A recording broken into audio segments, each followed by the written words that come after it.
Alrighty, so today's task is, here it is Friday.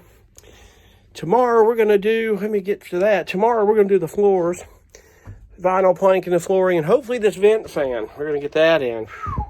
Then I can do the ceiling, bed frame, and walls. That's going to be my order, so. Because bed frame kind of gets in the way for doing the ceiling. However, we're not going to have a platform on here, so if I put this up, I can still get between that. So neither here nor there. But today, we're going to build the preliminary. We're going to get the bed frame built and ready to bolt in. And this is kind of an interesting thing that I'm doing. I don't know if any of you are doing this that are building vans, but let me tell you, boy, hex bolts can get freaking expensive. I'm at Lowe's, and I had to take the carriage bolts back, 2 boxes of that shit. And it was $17 for those 2 boxes that refunded me. I didn't quite remember what I paid for them. So here comes the hex bolts at 3.5 inches length. They're 5/16 hex bolts. And they were $40 a box. I'm like, $80 for 2 boxes of hex bolts. I mean, here, this bed's already cost me about $500-$600. When I get done with the platform and the wall in front of this thing, which is going to be the 1/2-inch furniture plywood, I'll have Lowe's cut it. All this shit will be done accordingly. It'll be cool, so. Okay, back to what we were talking about. I had a little distraction there, but I had to come back to. But anyway, we're going to be building this bed frame today, and I was talking about these screws are expensive, $40 a box. Besides everything, this bed frame will end up costing me about $500-$600, but it'll be worth it. It'll be built right. Once this frame's built, I'll have like the 1/2-inch furniture plywood cut. I'll let Lowe's cut it to fit the top here, and we'll take these hex bolts and we'll bolt those down. No wood screws and nails and stuff. This bed frame's gonna be really cool, and the wall will be the same thing in front. I'll bolt it in, comes to the front here, and then there'll be a doorway. It'll come up under this garage. So, but let me show you this. If y'all know what the square metal is at Lowe's, it's the 1.5 inches by 3 feet, and it's real cool. If you look how I'm doing that, I'm basically building it across the way. You see it along the wall. You've got, along that wall, you've got this square metal. Now, I haven't permanently put this on here. I'll get some Loctite and bolt it in there when it's ready to go permanently, but it's going to go about 6 feet because of the 3 feet sections. That's okay, because I can use that section if I have any cabinets to bolt to it into the plus nuts. But those say I'm doing it all with this square metal. So I'm taking 2 3-feet pieces, and I'm two pieces that are 3 feet, and I'm using this center just like you would with 2x4s and bracing it and making one section with it. Have to do it that way. And I'm thinking 1, 2, 3, and then 3 center poles for support. My other thought was 1 on each corner to support these, but I think the center will be fine. This is going to hold some weight. I just don't know about the stress and bending the metal. I think these things are made to handle it. These are made, so I don't know if there's a pole here. I will have to, however, get these cut down a couple of inches, and I'll measure those when I get this up here. And I think somehow, somewhere on the way, we've got a metal steel cutter, I hope. Because I got to find somebody to cut these, because these are ideal. They've got to work. So it's to minimize obstruction in my storage space below and to be strong. I'm telling you, if this doesn't hold my fat ass, nothing will. I promise you, nothing will. So be it that it may,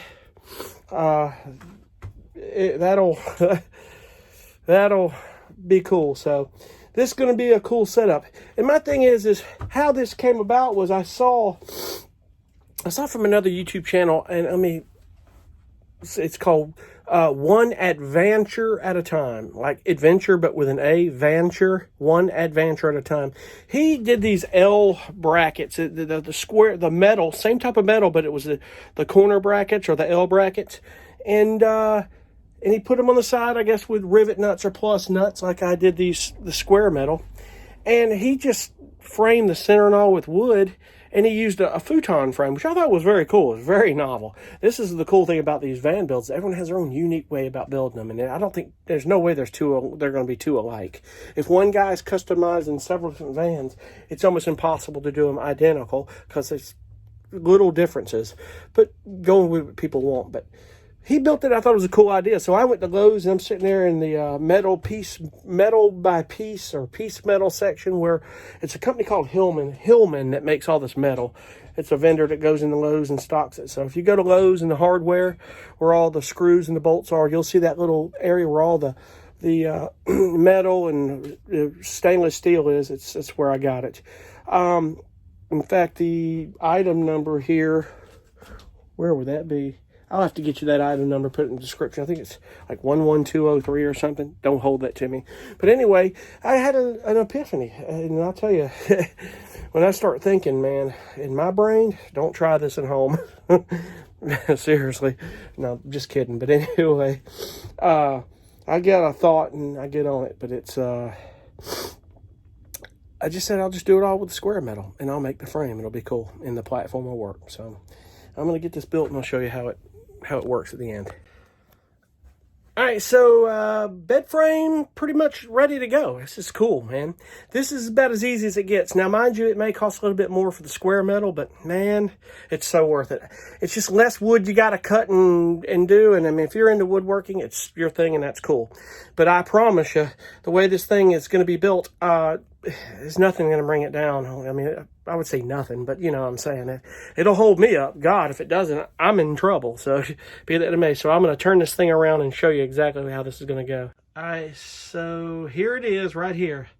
It's this square metal from Lowe's. It's all on the wall and all this. Now, I'm going to get you the item number. If you're interested in framing your bed like this, is the way to do it. There's going to be a wall right in front of here. We'll take the hex bolts and we'll bolt the wall up, and I'll build a door right here in the center.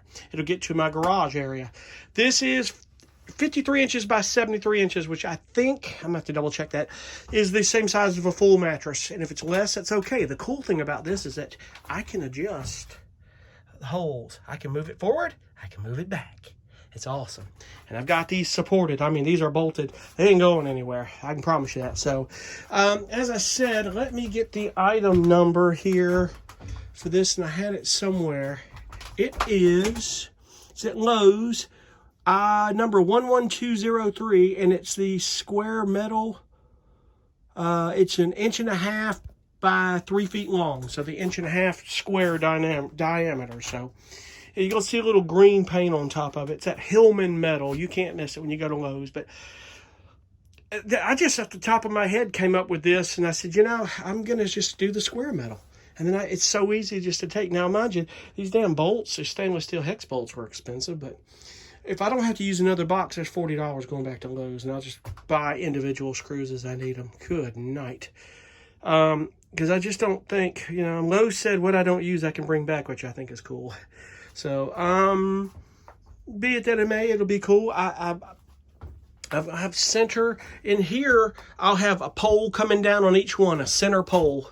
That's about it. Now, in hindsight, I would need that, but what I worry about in time is that weight stressing on the metal right here. So it probably is not going to hurt to have a center support. I mean, it's just something you need. 400 or 500 pounds on here. I mean, but with these these plus nuts that I have in here, and you guys, some of you guys know this, it takes 1,300 pounds of pressure to get these plus nuts off the wall. I mean, they're on there tight and strong. 5/16 plus nuts is what I use, which is the equivalent of 13 millimeters and I believe 1/2 inch. I had to Google that one. I'm not your wrench and metric guru. Though I have a degree in electronics engineering technology, I took a lot of the metric type electrical measurements in college, but that's been a while ago. So anyway, be it that it may, that's how the bed frame is, and this is cool. So I'm gonna pull this out. It'll take 5 minutes.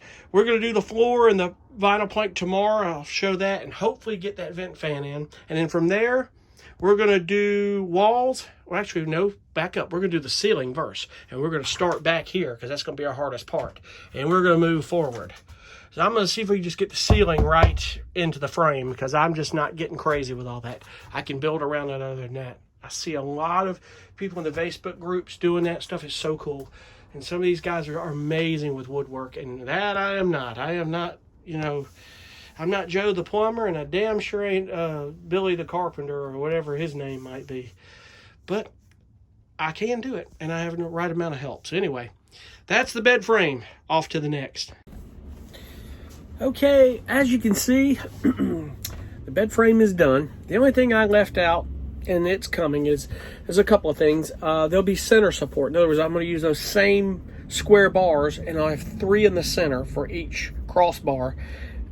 We got to cut those so they'll fit and line up, and I'll probably have to put like a shim or just something up under it about, it's, I don't know, not even 1/8 of an inch, so it firms it up so it's up. I mean, because it is a little short, the hole just doesn't line up perfectly, because the bed frame, you're talking about the holes are about 34 inches high or less, and it's a 1/2 inch off. So being that it's 36 inches high on that one pole, and they're all 36 inches a piece except one that was just a little bit longer.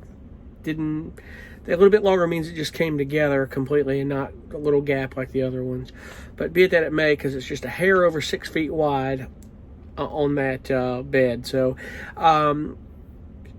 that won't be a problem. So I just felt like I needed those center legs for the simple fact that it's you need that center support. I mean, it's strong. That bed ain't going anywhere. It's as strong as can be.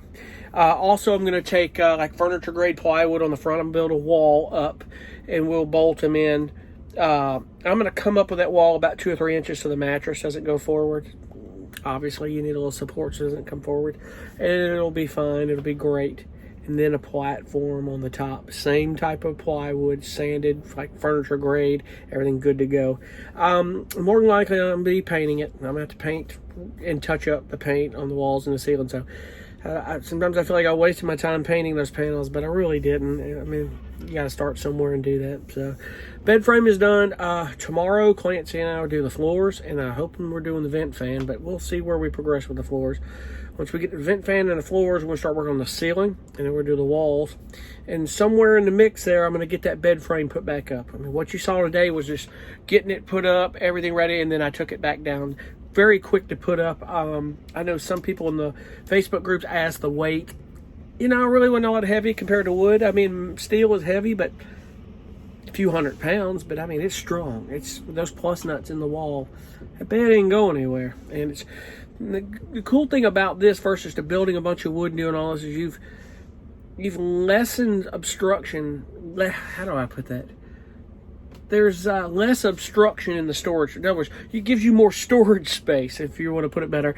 In other words, I only have those 3 poles in the center. I've got more storage space there, so it's not a lot going on, because as it is, I'm probably going to end up putting the battery and inverter and some of the power stuff up under the bed on the driver's side and kind of feeding that stuff through somehow, some way. A lot of people seem to be doing that, but because I know I have the AC that's going in the cabinet in front inside, and just trying to get other things put around. I mean, where my refrigerator is going to go and all that jazz. So be it that it may, it's all going to work out accordingly. So anyway, I will post videos and stuff tomorrow of us and the update of doing the floors. They're going to look really cool with the vinyl plank.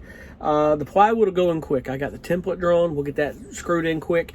It'll take us more time just to get the vinyl plank put in and cut and all the edges. Once that's done, we get the edging screwed in. I'm not tacking it, I'm screwing it in so it doesn't come out. So that aluminum edge piece that you have that holds in the border, it's going to be screwed in. It's not going to be tacked in. So that's chances that stuff's going to stay put. So anyway, we'll see you guys tomorrow on the next video, and thanks for watching. Be cool.